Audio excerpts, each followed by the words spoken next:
सभी दोस्तों को नमस्कार। स्वागत है आपका अपने YouTube चैनल कम्पिटिटिव एग्जाम में।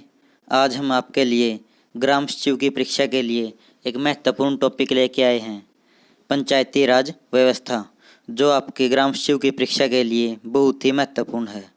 तो आइए वीडियो को स्टार्ट करते हैं। स्थानीय स्वशासन का उद्देश्य क्या है? सत्ता का विकेंद्रीकरण। स्थानीय स्वशासन का उद्देश्य सत्ता का विकेंद्रीकरण है। स्थानीय स्वशासन का जनक किसे कहा जाता है? लॉर्ड रिपन को। आगे देखते हैं। सबसे पहले राजस्थान विधानसभा ने 1959 में पंचायती राज व्यवस्था का अधिनियम पारित किया था और 2 अक्टूबर 1959 को राजस्थान के नागौर जिले में पंडित जवाहरलाल नेहरू ने पंचायती राज व्यवस्था की शुरुआत की। किसने की? पंडित जवाहरलाल नेहरू ने। कब? 2 अक्टूबर 1959 को राजस्थान के नागौर जिले से। आगे है 73वें संविधान संशोधन 1993 के तहत पंचायती राज संस्थाओं को संविधान में स्थान दिया गया। संविधान में स्थान दिया गया पंचायती राज संस्थाओं को। और संविधान के भाग 9 में 16 नए अनुच्छेद 243 और 11वीं अनुसूची को संविधान में शामिल किया गया। किसे? 11वीं अनुसूची को संविधान में शामिल किया गया। और संविधान के भाग 9 में 16 नए अनुच्छेद 243 ए से ओ तक और 11वीं अनुसूची को संविधान में शामिल किया गया। वेरी इंपॉर्टेंट है। 11वीं अनुसूची में पंचायतों के कार्य निर्धारण के लिए 29 विषय को शामिल किया गया। 11वीं अनुसूची में पंचायतों के कार्य निर्धारण के लिए 29 विषय को शामिल किया गया। आगे है पंचायती राज व्यवस्था त्रिस्तरीय होती है।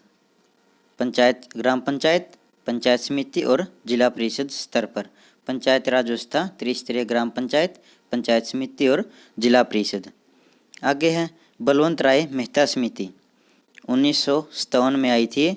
त्रिस्तरीय पंचायती राज व्यवस्था का सुझाव दिया गया बलवंत राय मेहता समिति के द्वारा, जो कि 1957 में आई थी। ग्राम स्तर के विकास के लिए ग्राम पंचायत, खंड स्तर के विकास के लिए पंचायत समिति और जिला स्तर के विकास के लिए जिला परिषद थी। गांव स्तर के विकास के लिए ग्राम पंचायत, खंड स्तर के विकास के लिए पंचायत समिति और जिला स्तर के विकास के लिए जिला परिषद। इसके अलावा 4 अन्य समितियां भी आई। अशोक मेहता समिति 1977 में, पीवी के राय समिति 1985 में, सिंधवी समिति 1986 में और थुंगन समिति 1988 में। अशोक मेहता समिति के द्वारा 1977 में जो आई थी, इसके द्वारा द्विस्तरीय पंचायती राज व्यवस्था का सुझाव दिया गया, जो मंडल स्तर पर और जिला स्तर पर। मंडल स्तर पर मंडल पंचायत और जिला स्तर पर जिला परिषद। और पीवी के राय समिति के द्वारा जो 1985 में आई थी, इसके द्वारा 4 स्तरीय पंचायत समिति का सुझाव दिया गया। ग्राम स्तर पर, राज्य स्तर पर, जिला स्तर पर और मंडल स्तर पर पंचायत समिति का सुझाव दिया गया। आगे है सम इम्पोर्टेंट फैक्ट्स। हरियाणा में पंचायती राज व्यवस्था 22 अप्रैल 1994 को लागू हुई। हरियाणा में पंचायती राज व्यवस्था 22 अप्रैल 1994 को लागू हुई। हरियाणा में ई पंचायत संवाद सेवा 26 अप्रैल 2015 को शुरू हुई। हरियाणा में ई पंचायत संवाद सेवा 26 अप्रैल 2015 को शुरू हुई थी। पंचायती राज व्यवस्था को लागू करने के लिए विधानसभा की सहमति जरूरी है। पंचायती राज व्यवस्था को लागू करने के लिए विधानसभा की सहमति जरूरी है। आगे है इस कानून के अंतर्गत 20 लाख से अधिक जनसंख्या वाले प्रदेश क्षेत्र पंचायती राज की त्रिस्तरीय प्रणाली लागू करेगा।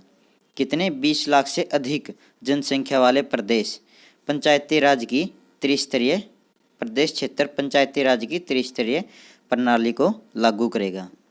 आगे है पंचायती राज राज्य सूची का विषय है। पंचायती राज की सूची का विषय है, राज्य सूची का विषय है। एग्जाम में ऐसा आ सकता है कि पंचायती राज किस सूची में आता है, तो किस सूची में? राज्य सूची में पंचायती राज आता है। प्रत्येक 5 वर्षों के बाद पंचायतों का चुनाव होगा। कितने वर्षों के बाद? 5 वर्षों के बाद पंचायतों का चुनाव होगा। अगर पंचायत भंग होती है तो 6 माह के भीतर निर्वाचन होंगे, दोबारा से निर्वाचन होंगे। अगर पंचायत भंग हो जाती, किसी कारणवश अगर पंचायत भंग हो जाती है तो 6 माह के भीतर निर्वाचन होंगे। अरुणाचल प्रदेश में पंचायती राज व्यवस्था नहीं है। तो ये थे पंचायती राज व्यवस्था से संबंधित कुछ क्वेश्चंस जो आपकी ग्राम सचिव की परीक्षा के लिए अति महत्वपूर्ण हैं। अगर आपको वीडियो पसंद आए तो वीडियो को लाइक, शेयर और सब्सक्राइब करना और कमेंट में बताना कि आपको वीडियो कैसी लगी। धन्यवाद।